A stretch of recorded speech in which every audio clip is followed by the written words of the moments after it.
moving to a new country can be totally very hard, right? Lots of deliberation, lots of hesitation. In this video, I'm gonna make Ghana very easy for you, right? A lot of people around the world have been trying to come to Ghana. Ghana is almost like the place, what people call the motherland, a place where a lot of foreigners or blacks were removed from and brought back after a couple of years. You know, the whole Cape Coast. There's a whole departure point right here in Ghana. Over the years, people have been coming back, right? Either to come back home or to visit. Now, this video is about Ghana, right? And if you've been having those thoughts, what do I need to know about Ghana before I go? What do I need to do? This video is yours, right? I'm gonna be giving you 5 things that you gotta know about Ghana, you know, before you come. You gotta see this and you gotta know this before you come. I've done a couple of these videos because I have a special passion for Africa. Africa is rising economically from a population perspective, from a knowledge perspective, from a generation perspective of output. This is the future. And a lot of people in the world are gradually getting to understand and get to know it, right? So, I mean, this video is about Ghana. So, I'm gonna take you through it. Let's sit back and let's understand 5 things that you gotta know before you visit the great country of Ghana. So the first point is, Ghana is expensive. And I know expensive is relative, right? Because people are spending either dollars or coming from different countries of the world. But I found Ghana very expensive, right? Especially compared to other parts of Africa. And I think this has happened because maybe the currency has gotten stronger versus the dollar. So things generally are expensive when you're a foreigner coming in. I mean, to the average Ghanaian that has lived there, it's fine. But if you're coming in with your currency and you're changing it, because the Ghana has appreciated, the Ghana cedis has appreciated in the last couple of months, right? So I found things pretty expensive, especially now in 2025, right? And I'll give you an example. First of all, I think one of the biggest drivers of cost is accommodation, right? So if you're coming over, accommodation, I find it pretty expensive. Like an apartment that is like 3 bedrooms in Ghana, if you're getting it around the airport road area or that airport residence area, you're gonna be talking about $6,000 per month. I didn't say per year, per month, right? So that's almost like similar to some of the prices I see in the US, right? Some houses in the US are even like $3,000 for a 3-bedroom apartment or $4,000. In Ghana, I found it like $6,000 per month. In some houses, it goes to like $7,500 and I'm like, yo! And I said the yo like I'm South African, right? Because South Africans say yo, you know? So I found it very, very crazy that it's expensive. I found houses in Lagos much more affordable. Even if you're looking at houses in Banana Island in Lagos, you find it a bit cheaper. So Ghana, I found it expensive. One thing that I always do, and you see in my videos when I compare countries and cost of countries around the world, I always look at bread. A loaf of bread for me is like your SI unit for how expensive a country is. A loaf of bread in Kenya, a loaf of bread in Ghana is about 25 cedis. When I was there a couple of weeks ago, I bought it for about 25 cedis. Now 25 cedis is like $2.50. Even in the US, a loaf of bread, even if you're buying potato bread, is about $1.50. A regular loaf of bread is like $1, right? $1.50, $1.20. Most parts of the world it's about $1. In Kenya, it's about $1, about 120. In Nigeria, it's about $1, about 1,600. But in Ghana, it was 2.25 cedis, $2.50. So basically, I bought a loaf of bread in Ghana for virtually 3,500 naira, or 4,000 naira, or $2.50, or in Kenyan shillings, I bought it probably for about 260 shillings, right? A loaf of bread in Kenya is like 130, 140, 150 if you're really going crazy. But I bought it for like 300 Kenyan shillings.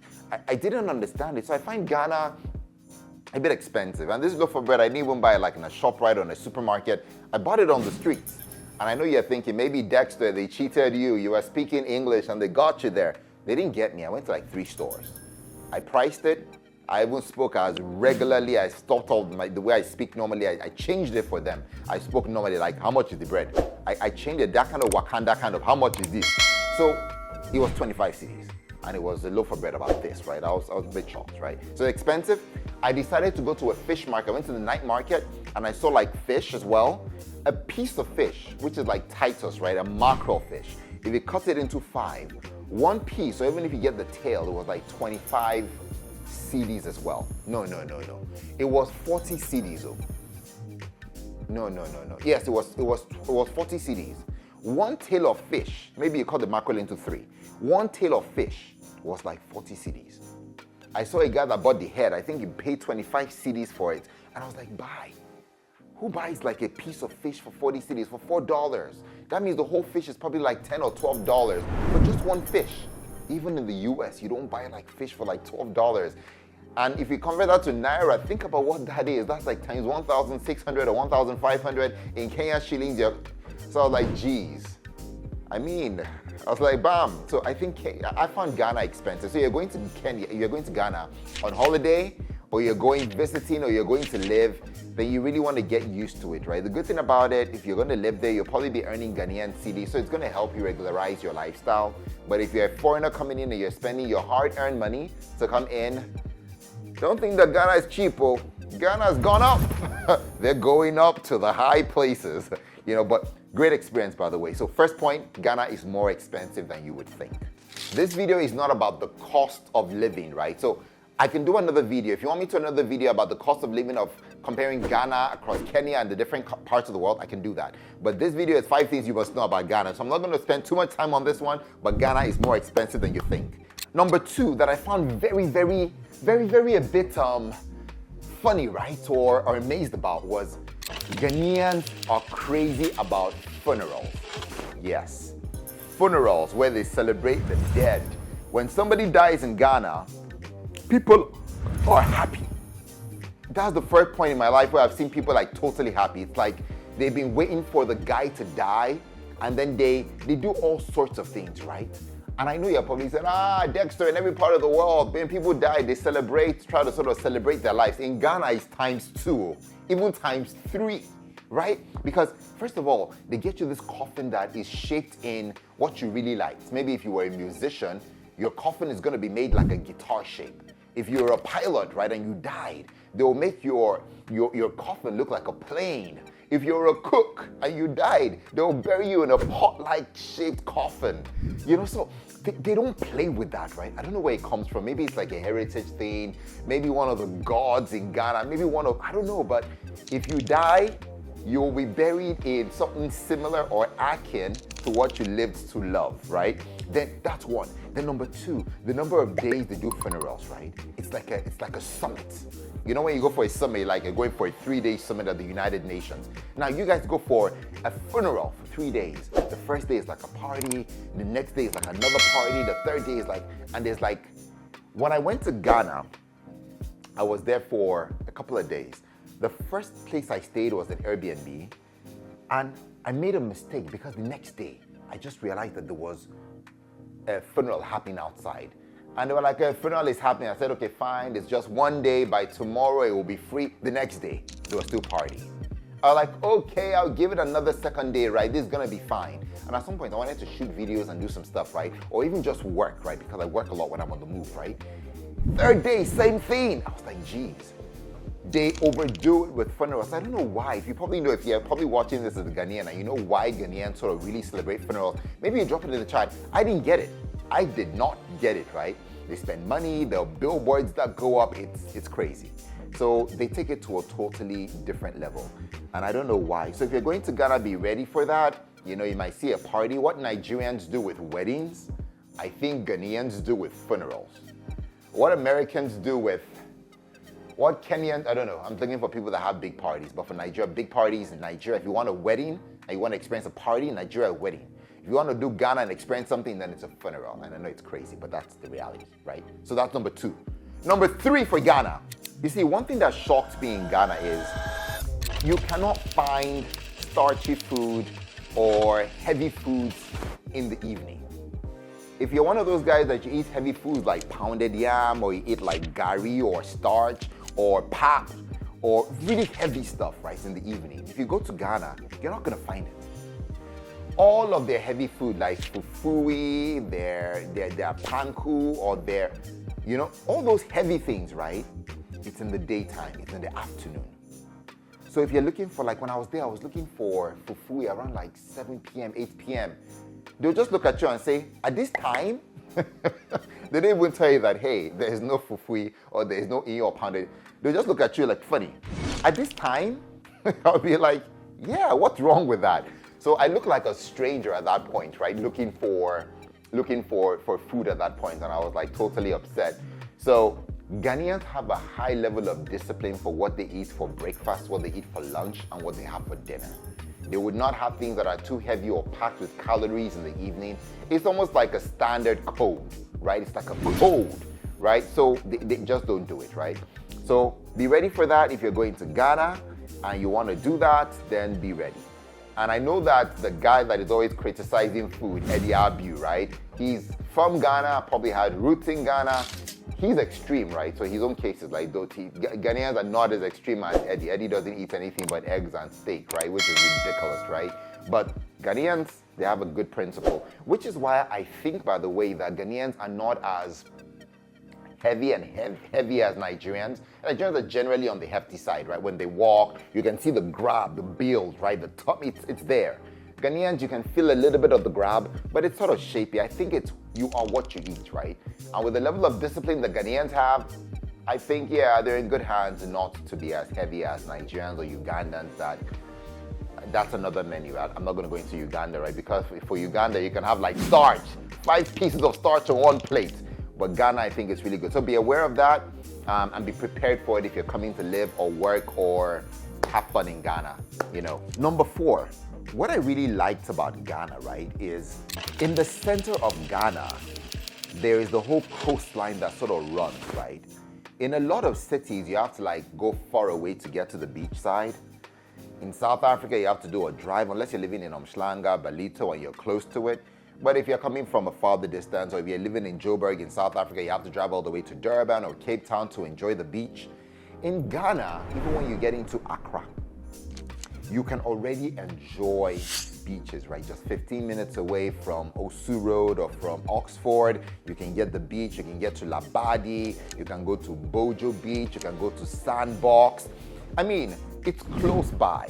So the beach life is not far away. And there is something the beach life does to you. It lets you loose, it lets you down.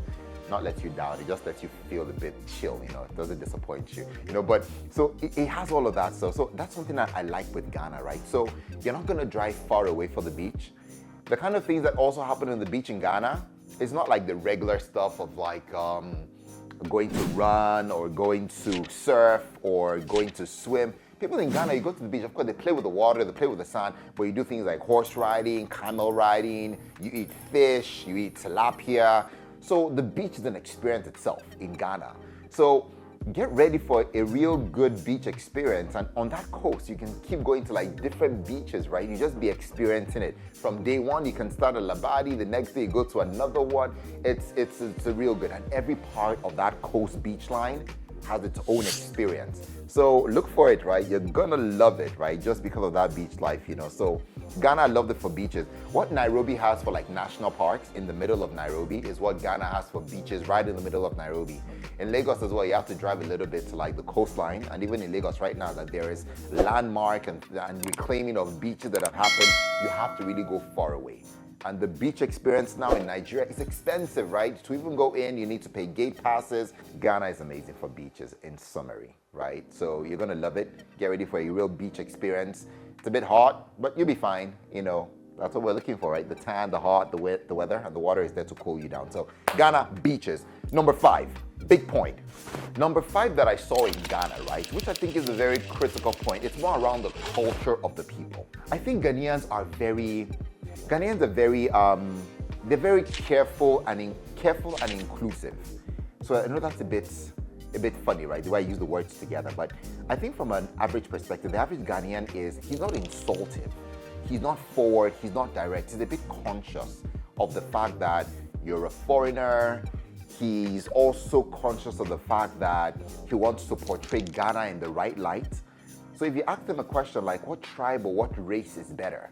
What race is more superior? Who's finer? What race has the finest people? What race has the most intelligent people? People don't go and say it's the Ga people or it's the Ashantis or it's the Fentis. People are saying, you know what, everybody is great. Everybody is gifted in this thing, right? We all have our pluses.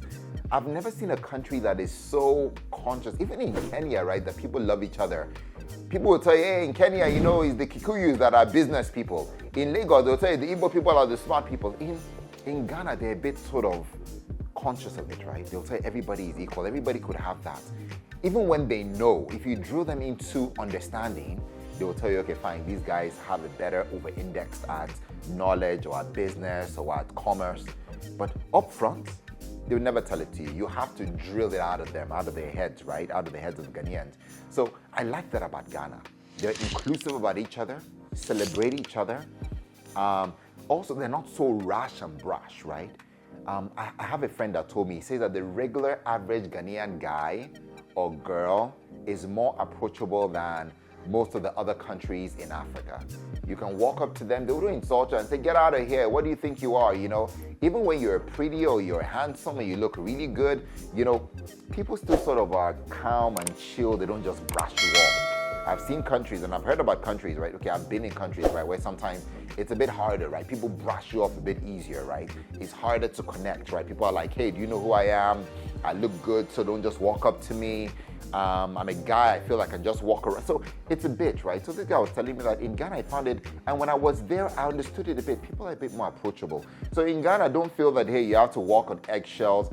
The people are open, talk to them, explore. The people are so great in that aspect. So you're not gonna suffer one bit at all, which is really great. Long and short, right? I found Ghana really amazing. It's a beautiful country, beautiful people, beautiful places. The balance of culture and balance of development is sort of really fine balance, you know, and I love Ghana, right? I think the world has to see Ghana. I think a lot of people are really going to be coming to Ghana in the next couple of years and the next couple of months because the country is really appreciated from an economic perspective. I also find out that the people are a bit more confident and bolder than they've ever been before. Once upon a time, Ghanaians used to be a bit more chill and a bit more careful and cautious. Now they've gotten wiser and bolder, right?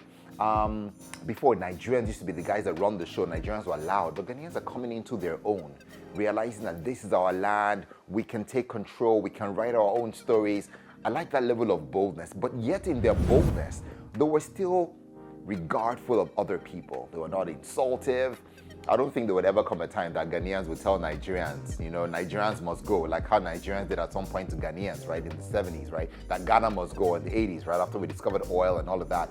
I don't think it would happen, but Ghanaians are definitely getting bolder and proud about their nation. Africa is getting bigger. Africa is telling its own stories right now. And a lot of people that are connecting themselves to Africa are getting the benefits of the rewards. I have friends that are Egyptian. I have friends that are from different parts of the world, Lebanese, Asian, Chinese, and they've come to Africa and they've come into an own. Only when they got here did they blow up and become amazing, right? People are coming to Africa. You gotta come, taste what the next frontier is like. And if you're African, you're thinking, oh, I gotta leave the continent, I'm jumping out of here. By the time you come back, your father's land will not be your land anymore. Believe me, because people would see the opportunities. People would jump on it. What you called your father's land will become strange to you. And you would suddenly realize that where you went to will reject you. And where was once yours, what was once yours would no longer be yours. And you would suddenly sit in limbo. Where do I sit? Where do my kids sit? And Africa will be so powerful. Ghana's rising, Africa's rising, and Africa can rise. I will see you guys in the next video. Hopefully this helped you. Subscribe, follow us. We try to do things like this so that we can help people across the world learn about Africa and make the right choices in business and in their lives. I'll see you guys in the next video.